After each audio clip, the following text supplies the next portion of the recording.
Joint seat allocation authority मतलब जोसा के बारे में आप बहुत सारा रिसर्च शायद किया होगा, शायद नहीं किया होगा, लेकिन एक डाउट हमेशा रहता है कि जोसा काउंसलिंग एक्चुअल में प्रोसेस कैसे होती है, क्या उसमें स्टेप्स होते हैं, हमें क्या स्टेप्स लेने चाहिए जिससे हम अच्छे से अपना एक कॉलेज हमें अच्छा सा कॉलेज में अच्छा सा ब्रांच मिल जाए। ऐसे क्या क्या प्रोसेसेस होते हैं वो एक्चुअल में स्टूडेंट्स को नहीं पता होते हैं। मेरे पास भी कंटिन्यू इतने सारे बच्चों के मैसेजेस आ रहे थे, लेकिन उन्हें जोसा की काउंसलिंग अगर पता हो, वीडियो आप देख रहे हो अब स्टार्ट हो गई है, लेकिन बहुत सारे स्टूडेंट्स को क्लियर ही नहीं है कि क्या स्टेप्स लेना है और क्या एक्चुअल में स्टेप होता है। तो जोसा के बारे में आज इस वीडियो में मैं रिव्यू करने वाली हूँ। जोसा काउंसलिंग के बारे में A to Z में रिव्यू करने वाली हूँ, क्या होता है, कैसे होता है, क्या क्या स्टेप्स होते हैं, इन सब के बारे में मैं पूरा डिटेल में रिव्यू करने वाली हूँ। 8 से 10 मिनट की वीडियो होगी, लेकिन आपको जोसा के बारे में पूरा रिव्यू अच्छे से मिल जाएगा। बाकी वीडियो पसंद आई तो प्लीज़ सब्सक्राइब ज़रूर कर देना, क्योंकि ऐसे मज़ेदार वीडियोस मैं आप लोगों के लिए लाती रहती हूँ। तो चलिए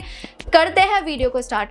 सबसे पहले जोसा है क्या, तो देखो मैं एक चीज़ आपको क्लियर कर देती हूँ। जोसा एक गवर्नमेंट बॉडी है जो कि ये आपको विश्वास दिलाती है कि वो एक ऑनेस्ट काउंसलिंग करेगी और अपनी काउंसलिंग के थ्रू बहुत सारे स्टूडेंट्स को IITs NITs में पढ़ने का मौका देती है। अब जोसा काउंसलिंग में पार्टिसिपेट कौन कौन कर सकता है? जो स्टूडेंट ने जेई मेंस दिया हो और जो स्टूडेंट ने जेई एडवांस दिया हो, वो दोनों ही स्टूडेंट्स जोसा काउंसलिंग में पार्टिसिपेट कर सकते हैं। लेकिन जोसा काउंसलिंग हमेशा एडवांस के रिजल्ट के बाद ही स्टार्ट हो जाती है। ये भी शायद आपको क्लियर होगा, नहीं होगा तो मैं क्लियर कर देती हूँ। जिस दिन जेई मेंस का रिजल्ट आएगा उसके अगले दिन ही जोसा काउंसलिंग स्टार्ट हो जाएगी, जोसा काउंसलिंग की प्रोसेस स्टार्ट हो जाएगी। अब प्रोसेस स्टार्ट होती है और मैं एक चीज़ और बता देती हूँ। जोसा काउंसलिंग में अगर दो तरह के लोग होते हैं पार्टिसिपेट करने के लिए, जेई मेंस वाले, जेई एडवांस वाले। जो जेई मेंस वाले होते हैं, जो एडवांस क्वालिफाई नहीं कर पाते हैं या जेई मेंस क्वालिफाई कर लेते हैं लेकिन एडवांस के लिए एलिजिबल नहीं होते, उन सबको NITs IITs और GFTIs वाले कॉलेजेस मिलते हैं। एंड उसके अलावा जो जेई एडवांस क्वालिफाई कर लेते हैं उनको कॉलेजेस IITs मिल जाते हैं, ठीक है। उसके लिए भी एलिजिबिलिटी क्राइटेरिया रहता है, जो कि एलिजिबिलिटी क्राइटेरिया ये रहता है, अगर जेई मेंस वाले स्टूडेंट हो जिनको जेई मेंस क्वालिफाई हो गया है और NITs IITs देख रहे हैं, बट उसके लिए एलिजिबिलिटी क्राइटेरिया ये रहता है कि बोर्ड्स में अगर मिनिमम आपके 75% आ रहे होंगे तो ही आप एलिजिबल होगे जेई मेंस के लिए, या फिर 75% के ऊपर नीचे 1-2% हो गया कोई नहीं। उसके अलावा अगर वो नहीं क्वालिफाई हो पा रहा है तो आपके टॉप 20 अगर आपकी परसेंटाइल रहेगी तो ही आप एलिजिबल होगे। मतलब इन दोनों कंडीशन में से एक कंडीशन क्वालिफाई होनी चाहिए, तभी आप जेई मेंस क्वालिफाई, मतलब जेई मेंस के थ्रू कॉलेज अपना क्वालिफाई कर पाओगे, कॉलेज ले पाओगे। अगर इन दोनों में से एक भी नहीं है तो आपका कॉलेज मिलना मुश्किल है इसका जोसा काउंसलिंग के थ्रू। दूसरा, अगर आप जेई एडवांस वाले स्टूडेंट हो तो जेई एडवांस के लिए ये बिल्कुल क्लियरली नोट डाउन होता है कि मिनिमम 75% आपका एलिजिबिलिटी क्राइटेरिया रहना चाहिए बोर्ड्स में, अदरवाइज वो जेई मेंस एग्जाम में बैठने ही नहीं देंगे। तो ये बात बहुत सारे स्टूडेंट्स को नहीं पता होती। आई होप मेरे वीडियो से पता लग गई होगी। अब next move to the point किस पे, कि अब इसमें कितनी सीट्स होती हैं वो मैं आपको बताती हूँ। जोसा में जो टोटल सीट्स होती हैं वो कुछ ऐसे डिवाइड होती हैं कि 23 IITs जोसा काउंसलिंग के थ्रू मिलती हैं, 31 NITs और IIEST शिवपुर, उसके अलावा 26 IIITs एंड 46 GFTIs, ये सारी जोसा काउंसलिंग में कॉलेजेस होते हैं। जिससे टोटल आपको लग रहा होगा कि वाओ इतनी सारी IITs हैं, IIITs हैं, ईजिली सीट मिल जाएगी। लेकिन जो टोटल कॉलेजेस होते हैं वो 127 कॉलेजेस होते हैं इनमें, मतलब सीट्स में।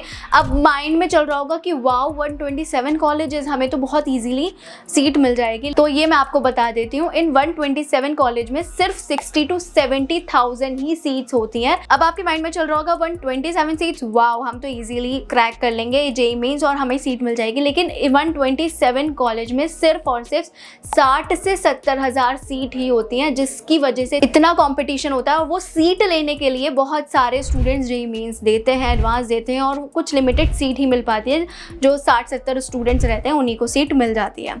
तो ये रहता है। अब आपके माइंड में चल रहा होगा दीदी इतनी कम सीट्स होती हैं तो कंपटीशन भी उस लेवल का हाई होगा। तो ऑब्वियस सी बात है, इस बार की जो परसेंटाइल देखी गई है वो काफ़ी हाई गई है जेई मेंस की। कोविड से पहले या कोविड के टाइम पर देखा गया था, जो परसेंटाइल थी वो काफ़ी डाउन हो गई थी क्योंकि स्टूडेंट्स कम पार्टिसिपेट किए थे। लेकिन अब इस बार का जो डेटा है उसके अकॉर्डिंग स्टूडेंट्स ने जेईई मेंस में बहुत ज़्यादा पार्टिसिपेट किया है, जिसकी वजह से जो परसेंटाइल गई है जेईई मेंस की, जो कट ऑफ गई है वो काफ़ी हाई गई है। और ऐसा नहीं है सिर्फ जनरल वालों के लिए, हर कैटेगरी के लिए परसेंटाइल हाई ही गई है। तो मैं अब आपको थोड़ा परसेंटाइल का डेटा बता देती हूँ, कट ऑफ का डेटा बता देती हूँ क्या रहा है। जो जनरल वालों के लिए कट ऑफ गई है अब वो गई है 93 परसेंटाइल, जनरल ईडब्ल्यूएस के लिए 82.4 परसेंटाइल, ओबीसी के लिए 80 परसेंटाइल, एससी के लिए 63, एसटी के लिए 52। तो ये कुछ कट ऑफ गई है, हर कैटेगरी के लिए इंक्रीज हुई है इस बार कट ऑफ। तो ये है डेटा। बाकी उसके अलावा जोसा काउंसलिंग का थोड़ा रजिस्ट्रेशन बता देती हूँ। जो रजिस्ट्रेशन की डेट है जो वो स्टार्ट हो चुकी है, 2 जून से जोसा काउंसलिंग स्टार्ट हो चुकी है, जिसमें 5 राउंड मेन राउंड माना जाता है और एक लास्ट राउंड जिसको बोलते हैं CSAB राउंड, वो एक अलग राउंड माना जाता है, जिसमें जो रिमेनिंग NITs IITs बचते हैं वो सारे स्टूडेंट्स को मिल जाते हैं। अगर सीट अवेलेबल होती है CSAB राउंड के थ्रू वो फुलफिल हो जाती है। तो ये रहता है थोड़ा डेटा मैंने बता दिया जोसा का। अब मैं वर्किंग प्रोसेस बताती हूँ कि वर्क एक्चुअली होता क्या है जोसा में। कुछ स्टेप्स होते हैं, लगभग टोटल हम 9 स्टेप्स कंसिडर कर सकते हैं जोसा काउंसलिंग में, जो कि 9 इंपॉर्टेंट स्टेप्स आपको फॉलो करने होते हैं जोसा काउंसलिंग में, जिसके थ्रू आप कॉलेज तक आप पहुंच जाओगे। आपका कॉलेज प्रोसेसिंग के साथ साथ आपको कॉलेज मिल जाएगा। वो क्या स्टेप्स होते हैं वो मैं आपको बता देती हूँ।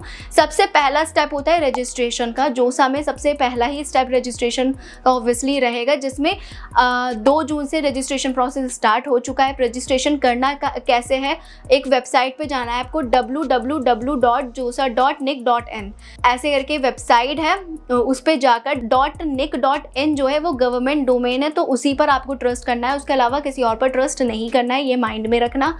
तो इससे रजिस्ट्रेशन प्रोसेस स्टार्ट होगा। लॉगिन करना, अपना जो भी है वो डालना, अपना पूरा मतलब अपना जो डिटेल्स है वो फिल करना। उसके बाद सेकंड स्टेप होता है, सेकंड राउंड होता है चॉइस फिलिंग का।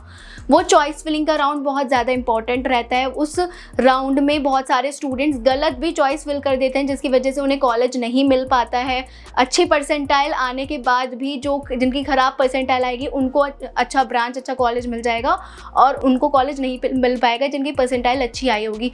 तो वो रीज़न ही उसके पीछे यही रहता है कि स्टूडेंट्स चॉइस फिलिंग सही से नहीं करते हैं। बहुत सारे लोगों से आपने सुना होगा, ये बात फैक्ट है। तो इसके लिए अगर आपको मेरी कोई हेल्प चाहिए होगी तो मुझे पहले तो चैनल को सब्सक्राइब कर लो। जब भी चॉइस फिलिंग का स्टार्ट होगा तो मैं आपको बता दूंगी फ्री में, लाइक इस पे यूट्यूब पे फ्री क्लासेस करवा दूंगी या फ्री लाइव सेशंस करा दूंगी जूम पे या इस यूट्यूब पर ही। तो सब्सक्राइब करके रख लो, आपको नोटिफिकेशन मिल जाएगी। तो मैं थोड़ा गाइड कर दूंगी कि आप क्या चॉइस फिलिंग में फिल कर सकते हो, तो थोड़ा आपको अच्छे से थोड़ा हेल्प मिल जाएगी, जो कि फ्री ऑफ कॉस्ट रहेगा, उसकी कोई मैं फ़ी चार्ज नहीं करूँगी। तो इसलिए सब्सक्राइब करके रख लो। फर्स्ट स्टेप हो गया, सेकेंड स्टेप हो गया, थर्ड स्टेप होता है मॉक सीट अलॉटमेंट। अब ये क्या होता है, ये उसकी वेबसाइट पर ही आपको पता चलता है, जोसा की वेबसाइट पर, जिससे आपको पता लगेगा कि लास्ट ईयर इस रैंक पर कौन सा कॉलेज मिला है, इस रैंक या इस परसेंटाइल पे कौन सा कॉलेज मिला है। तो आप उसे एनालाइज कर सकते हो कि आप कहाँ एग्जिस्ट करते हो और आपको कौन कौन सा मिलेगा कॉलेज। तो उसके अकॉर्डिंग ये मॉक सीट अलॉटमेंट प्रोसेस चलता है, जो कि थर्ड स्टेप में हम कंसिडर कर सकते हैं। फोर्थ स्टेप होता है लॉकिंग ऑफ सीट्स। इसमें सीट्स लॉक होती हैं ये काफ़ी टाइम तक, मतलब लगभग 1 हफ्ते का आपको टाइम मिलता है। तो इस राउंड में आपको बहुत अच्छे से सीट लॉक करने का प्रोसेस, आप क्या होगा कि आप सीट्स होता है, स्टूडेंट्स का माइंड चेंज करता रहता है। एक दिन कुछ दूसरी सीट डाली, दूसरे दिन आपको लगा कि नहीं आपको ये वाला प्रायोरिटी पहले देनी चाहिए थी, सेकंड इसको देनी चाहिए। तो ये सारे प्रोसेसेस होते हैं, तो वो सब होता है लॉकिंग ऑफ चॉइसेस। वो फोर्थ प्रोसेस में हम कंसीडर कर सकते हैं। 1 हफ्ते का प्रोसेस होता है, आपको आराम से बहुत टाइम मिलेगा, इजी आप चूज़ करना कौन सा सीट आपके लिए बेस्ट है, उसके अकॉर्डिंग अपनी सीट लॉक कर लेना। उसके बाद होता है fifth process seat allotment result. जो भी सीट आपको मिली होगी या नहीं मिली होगी उसका रिजल्ट आपको मिलेगा।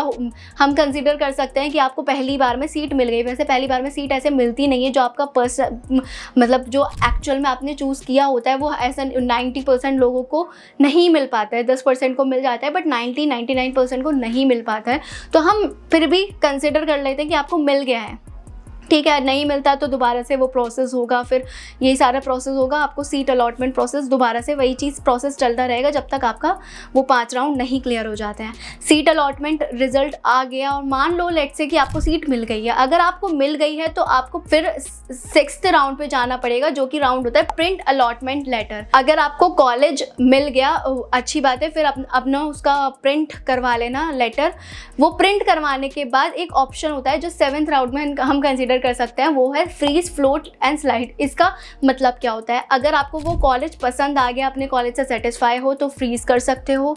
उसके बाद फ्लॉट का मतलब होता है कि अगर आप उस कॉलेज से सेटिस्फाइड नहीं हो, अपने जो कॉलेज मिला है, तो फिर भी लॉक कर दो, फ्री मतलब बोल दो कि हाँ ठीक है सेटिस्फाई है, बट अगर इससे बेटर ऑप्शन मिल सकता है तो वो हम कंसिडर करेंगे। तो जनरली ज़्यादा सारे स्टूडेंट्स फ्लॉट पर ही जाते हैं, फ्लॉट को अपना ऑप्शन चूज़ करते हैं।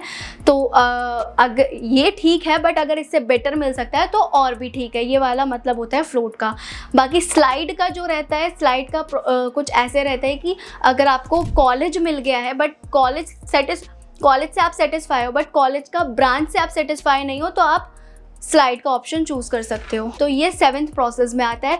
उसके बाद क्या होता है कि 8th प्रोसेस होता है डॉक्यूमेंट वेरिफिकेशन का। आपको कॉलेज पसंद आ गया, आप सेटिस्फाई हो, जो भी कॉलेज मिला है आपको, वहाँ जाओ, डॉक्यूमेंट वेरीफाई कराओ। इसमें बहुत सारे डॉक्यूमेंट्स आपको लेकर जाने पड़ते हैं। वो क्या क्या डॉक्यूमेंट्स रहेंगे, अगर वो जानना है आपको, चैनल पर बने रहो। इस पर भी मैं डेडिकेटेड वीडियो लाऊंगी, तो चैनल ज़रूर से सब्सक्राइब कर लो। मैं बता दूंगी क्या क्या डॉक्यूमेंट वेरिफिकेशन के लिए क्या क्या रिक्वायरमेंट्स होती है। 8 प्रोसेस में डॉक्यूमेंट वेरिफिकेशन हो गया। 9th जो लास्ट प्रोसेस होता है, उसमें क्या होता है कि आपको सीट अलॉटमेंट फीस पे करनी पड़ती है। लास्ट प्रोसेस में जो भी आपको कॉलेज पसंद आ गया, तो आपको लास्ट में जो सीट अलॉट हुई है उसकी फ़ी पे करनी पड़ेगी, जो 35,000 के आसपास 35,000 की होती है। वो सीट लॉक करने के लिए आपको फ़ी पे करनी ही पड़ेगी। बहुत बार ऐसा होता है स्टूडेंट फ़ी नहीं पे कर दें तो वो सीट किसी और को मिल जाती है। तो 35,000 का आप पहले ही अरेंजमेंट करके रख लेना कि लास्ट में अगर आपको फ़ी पे करनी पड़ेगी तो वो पहले ही अरेंजमेंट होना चाहिए। तो ये कुछ प्रोसेस होते हैं जोसा में, जो कि हर स्टूडेंट्स को शायद से पता भी होते हैं, लेकिन बहुत सारे स्टूडेंट्स को क्लियर नहीं होते। तो ये मैंने इसलिए जोसा के बारे में पूरा डिटेल में रिव्यू करा है। पसंद आया हो तो लाइक शेयर सब्सक्राइब करना, इंस्टाग्राम पे जाके भी फॉलो करो। बाकी और कोई डाउट आ रहा है अदर कॉलेजेस से रिलेटेड, डिस्क्रिप्शन में नंबर है। इसके अलावा भी आप अदर कॉलेजेस, प्राइवेट कॉलेजेस देख रहे हो, उसके बारे में पूछना है कैसा रहता है क्या नहीं, उसके लिए मुझे डिस्क्रिप्शन में नंबर है, कांटेक्ट कभी भी करके पूछ सकते हो। मिलते हैं नेक्स्ट वीडियो में, अभी के लिए बाय बाय।